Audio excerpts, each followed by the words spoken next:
The Methuselah of Major League Baseball, the guy who ages like fine wine, 57-year-old Justin Verlander has found a brand new home. Okay, he's not actually 57 years old, but he could be baseball's final chance at a guy getting 300 wins. Can he get there? We'll talk about it. Also, later on in the video, we have to talk about the San Diego Padres because it's not normal for them to be pretty much completely quiet during an offseason. They're one of the more frantic teams in terms of signings and trades. They haven't done anything, and there's a big reason why. So we'll talk about all of that in today's recap. And one more shout out to all of you guys. You've been supporting Recap like crazy to begin 2025. I think we've gained over 200 subs every single day, so let's keep that up. And one more really quick thing. Don't forget that Recap is brought to you by SeatGeek and Underdog Fantasy. Use my code to save 20 bucks off on SeatGeek and a free pick on Underdog. We actually have some pretty sad news to talk about to begin today's recap. One of my favorite players growing up, and I don't know if you guys ever had a random favorite player growing up where he wasn't on your favorite team, he wasn't even very good, but you just liked following that guy for absolutely no reason other than the fact that you thought he was cool. My guy growing up was Brian Mattheus. Brian just tragically passed away at 37 years old, and again, I can't really put my finger onto why I liked him so much growing up. Maybe it was that stutter, starting off slow and then finishing fast release. He was really good as a reliever. He was a 4th overall pick, so he had a lot going for him. And again, this was just so out of left field. Fuzzy, this is a baseball video. Stop being so sappy. Well, it's just a reminder that life is really fragile. And to all of my California viewers who are in the area of Palisades, please be safe. If you guys need anyone, reach out to me. I have some friends in California. Maybe I can get some resources for you. Just stay safe. But a big reminder, life is super fragile and just enjoy the heck out of it when you can. Some other smaller stories before we talk about Justin Verlander going to his brand new team. 29-year-old, wait, Amed Rosario is only 29. Well, I guess he's going to the Nationals for $2 million. And like Kevin Biggio, this will be his 5th team in like 2 years. And by the way, I'm recording this on February 8th. February 7th, yesterday, was the 4-year anniversary of the Francisco Lindor trade where the Guardians got Amed Rosario. No human is left for Cleveland from that trade. Just wanted to remind everyone, one of the worst trades we've ever seen. Amed is trying to find a second life by becoming a utility infielder, outfielder sort of player, because we all know he was one of the worst defensive shortstops we've ever seen. So again, that was a big part of why the trade stunk. He refuses to walk. He doesn't take pitches that are 10 feet out the zone. The only skill set that Amed Rosario has is hitting the gaps every so often and turning a single into a double and stealing a bag every so often. That's about it, and I guess he's a veteran. But that's it. Maybe the Nationals, that's all they want, a veteran. The Bobby Dalbec experiment is over in Boston. Do you guys remember how good Bobby Dalbec was when he began his career with the Red Sox? Now he's on the other Sox, the White Sox. Also, wait, Bobby Dalbec is older than Amed Rosario? What? Bobby bursted onto the scenes. He had 8 home runs in his first 23 big league games. And then in 2021, he popped off for 25 home runs, 78 RBIs, and a near 110 OPS plus. He had insane exit velocities, barrel percentages, but his all-time bad strikeout issue got worse and worse. Bobby Dalbec currently has about a 40% strikeout rate.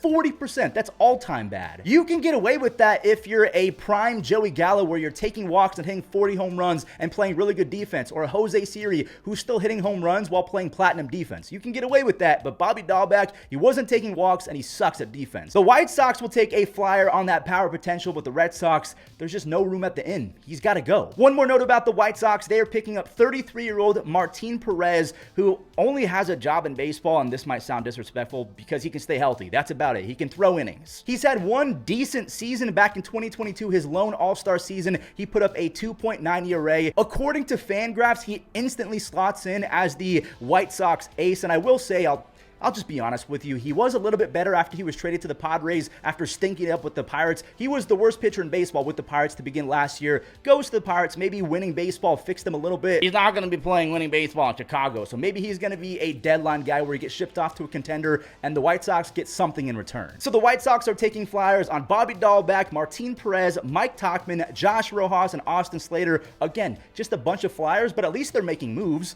Unlike the Padres, but again, it's not really their fault, and we'll talk about that after Justin Verlander. The soon-to-be 42-year-old Justin Verlander, if you guys did not know, he turns 42 in February. He just got a 1-year deal, kind of a, I don't even know if you want to call it a prove it deal, maybe a last chance deal, $15 million with the San Francisco Giants. A lot of fans are clowning on the new GM, Buster Posey, for pretty much saying, hey, you lost Blake Snell, you couldn't get Corbin Burns, you're giving us 87-year-old Justin Verlander, thanks. But also, he got Willy Adames. That counts for something. Who knows? Maybe JV has a bounce back in his back pocket. He still commands the zone pretty well. It's just his stuff ain't what it was. I mean, he's approaching AARP discount age requirement status. Really, what do you expect from the guy? He had 74 strikeouts in 90 innings and a 5.5 ERA last year. That was in large part because one, age, and two, he could not really stay healthy. The fastball velocity is way down. The slider was really the only redeeming pitch from 2024. Maybe he throws that more often. I don't know, but you still need the fastball to work off the slider. Justin Verlander is most likely the final chance that modern day baseball has at seeing a guy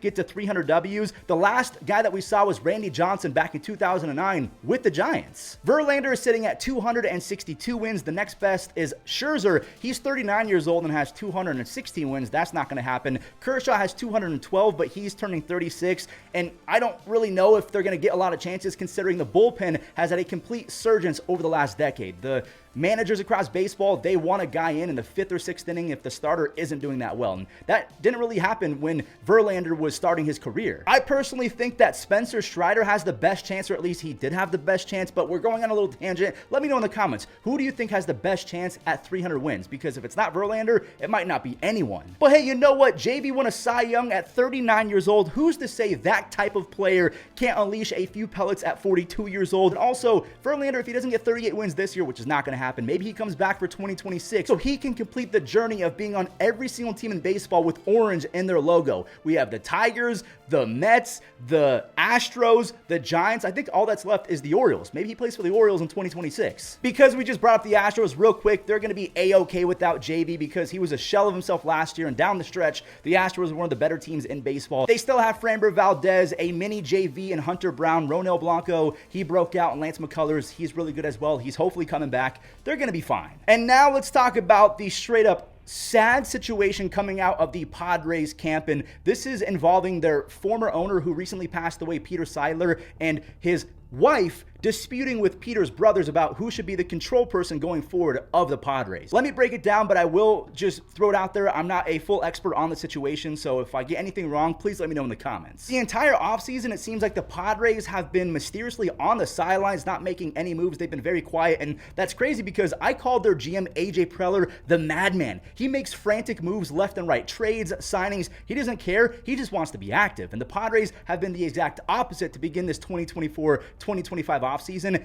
and that's probably in large part because there's a literal legal battle between Peter's wife, Sheil, and his brothers, Matt, and who's the other guy? I can't remember. Bob. In short, Sheil, the wife of Peter Seidler, believes that the brothers, Bob and Matt, allegedly snaked their way into an ownership stake in the Padres because they sold assets from the Seidler Trust below market value, just trying to offload and get some compensation in return to buy stake in the Padres. Again, this is all alleged. I'm not trying to get sued either. So she says that the brothers snaked their way into an ownership stake and that she's been way more involved with the team, and this dates back to, of course, when Peter was still with the team, and she was in on meetings, free agent signings, and the biggest one, she was in on the Manny Machado signing. So she's very involved, unlike, as she states, the brothers. Allegations came out that the two brothers want another brother, John, to be the control person. So there's another brother. I think there's like 9 siblings in Peter's family. Again, the brothers Matt and Bob want John, another brother, as the control person. Sheil says that she has a right to be in that conversation. The one brother, Matt, says that Sheil's suit is baseless, the lawsuit that Sheil is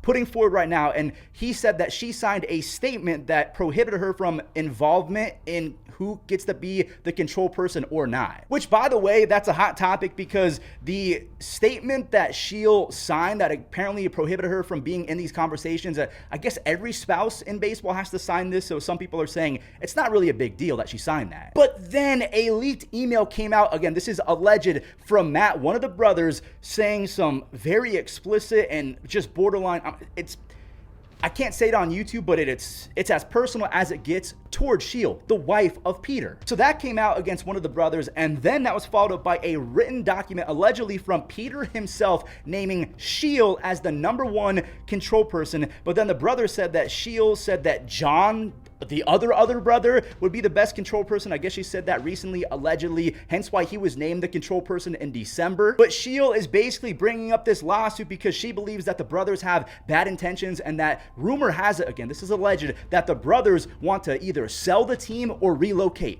which would be bananas. Did you guys see the Padres versus Dodgers series? It was electric. San Diego is a baseball city. If those two brothers steal that experience from us, I'm not even talking about San Diego fans, baseball casuals, who we can all almost simultaneously agree that Petco Park is basically the creme de la creme in terms of a baseball experience. I know that other stadiums are more historic, but if you want just a fun baseball experience, you go to San Diego. This whole thing really sucks, and I'm just praying that Sheil's lawsuit against the brothers shines a light on their alleged plans to really uproot the team and everything that Peter, along with Sheil, has built over the last few years to try and win a World Series in San Diego. Whatever it takes to keep the Padres in San Diego, as well as the fact that they're not cheaping out and they're actually allowing AJ Preller to be that madman, do it. Make sure that happens, because I love San Diego baseball.